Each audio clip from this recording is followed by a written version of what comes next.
is John Paul Wright. I'm coming to you from Tokyo, Japan, and today I got a video about Harry and how one of Meghan's friends actually said some negative things about him, but that's only the first thing I want to get into because I figured out just this morning what I didn't like about Harry, and it relates to this guy I watch, and his name is Michael Francesi. Maybe you heard of him. He was an ex-mafia guy, and he's got a story that made me think about Harry and being loyal to your family. So I want to get into that, but first, let's take a look at this article here. Here we see it. It's from Geo News. It's called Meghan Markle's former friend blasts Prince Harry for strained family relationship from December 9th, 2021. So it's pretty new at this point. Former friend Lizzie Cundy did not hold back on her thoughts regarding Prince Harry and Meghan Markle. Speaking to The Sun, the 53-year-old blasted the Duke and Duchess of Sussex amid reports of Harry's strained relationship with his father, Prince Charles. Furthermore, Lizzie also took a dig at Meghan, who she befriended back in 2013 and went to a charity dinner with for reportedly ghosting her when she met Prince Harry. I'm not surprised Prince Charles is disappointed. Prince Harry was in a very privileged position.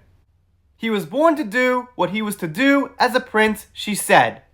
Okay, and I'm actually going to defend Meghan Markle to a certain extent on this point, and trust me, if you haven't seen the channel, I am very, very, very negative, and I don't like Meghan, but I will give an explanation here. But first, let's finish the article.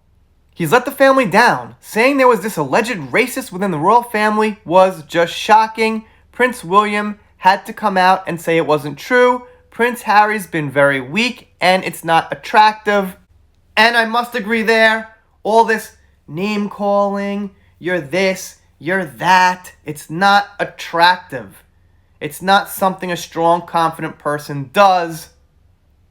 Meghan Markle does it. We know she's rather woke, and obviously that has completely rubbed off on Harry, or he's just going along with it. I just hope he's genuinely happy, and if he is, then fair enough. If they want to go away and be private, then I wish them well, but then stop doing all the interviews. Obviously, a point many people have been making. If they want to go away and be private, then they should do that. That last part of the article is absolutely right. You know, she says that Meghan Markle says they want to be private, so just be private. But here's the truth. The truth is, they want the bad things and the negative attention to be private, but they want good things said about them out in the open, spread as far and wide as possible. So when they say we want to be private, they don't actually mean we want to be private as far as the full spectrum of being private. They just want certain things hidden. Now, I will say this, and in this rare case, I will defend Meghan Markle because I kind of think this lady isn't quite getting the full picture, and I don't think she's very famous. She's not a big household name. She's not somebody who's completely blown up. I'm sure she's got a busy life and everything, but it's not really the same compared to Meghan Markle. Now, I don't know how close they were as friends. She said they went to a charity dinner. Doesn't really mean much. You could go to a dinner, have a chat, and go your separate ways. I doubt she spent the last, every day of her life with Meghan Markle. I don't think they went to high school together. They haven't known each other for decades. So I don't really think that Meghan has a serious obligation to keep this friendship going.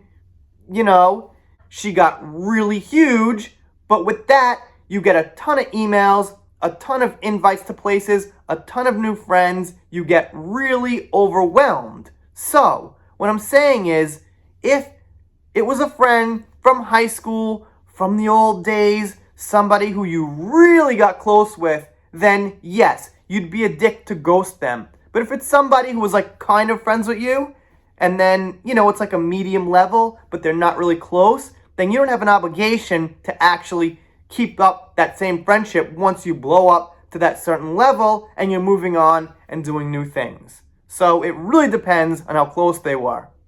Okay, now let me talk about Harry and the royals. So let's even assume that the royals are terrible, terrible, terrible people, really bad. Let's just say that hypothetically. I'm not sure if they are or not, but I want to prove a point here. So there's a YouTuber named Michael Francesi. He is a former mobster, and he's got a story about how he got in the mafia and the things that went with that, and it kind of made me think of Harry a little bit. And what the whole thing is about is betraying your family or sticking by your family no matter what your family's doing. Now, it's no secret that Michael's father was a mob boss. He had people killed, he had people tortured, he stole things from people, he ruined people's lives, so he was a really bad guy, okay? So even if the royals were that bad, I could prove a point. So, what Michael said was, I had a choice in life, you know? I could have been a lawyer, a doctor, a professor. I was doing it. I was staying out of the mob life, and I could have gone down that road. But what happened was, my father was in some trouble.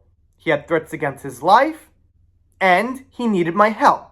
He said, Michael, if you get in this thing, then, you could help me out. The business could run smoother, and that would just be a fantastic thing.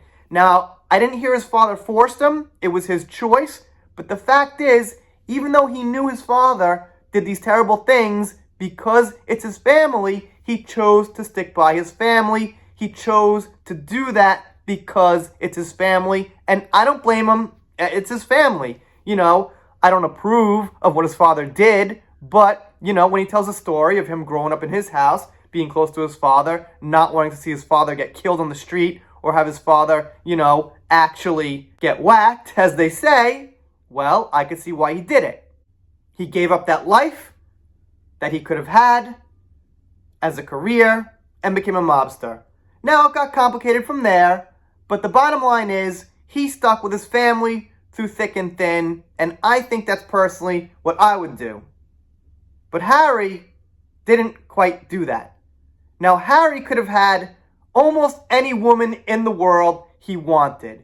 But he chose to have Meghan Markle, who is a low-level actress and someone who just wants as much fame and attention and to be woke and put out these messages as possible. And he actually is taking her side and saying bad things about his family for her. So Harry's not even being honorable when there's no situation that's pressing. There's no danger. There's nothing.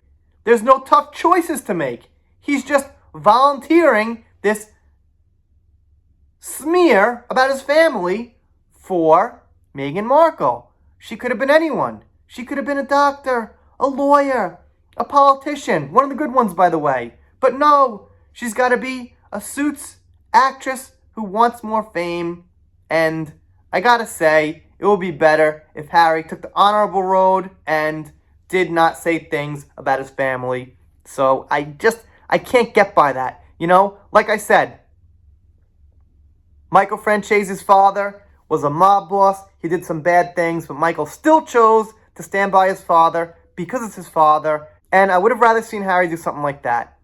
That's just my personal opinion. That's how I would handle it. There's no right answer here. I'm not saying I got this point nailed down and everybody should think what I think here. But this is, to me, how I feel and why, Harry just isn't quite so high in my book. You guys, let me know what you're thinking down below. I'm doing shout-outs, special thanks, things like that. Subscribe here. I'm doing pop culture, Depp vs. Heard, Marilyn Manson. Once in a while, these two come up. It's been a while, but once in a while, Meghan and Harry. And if you're not subscribed here, and if you don't subscribe here, I guess I'll be sad, but I'll get over it. See you next time.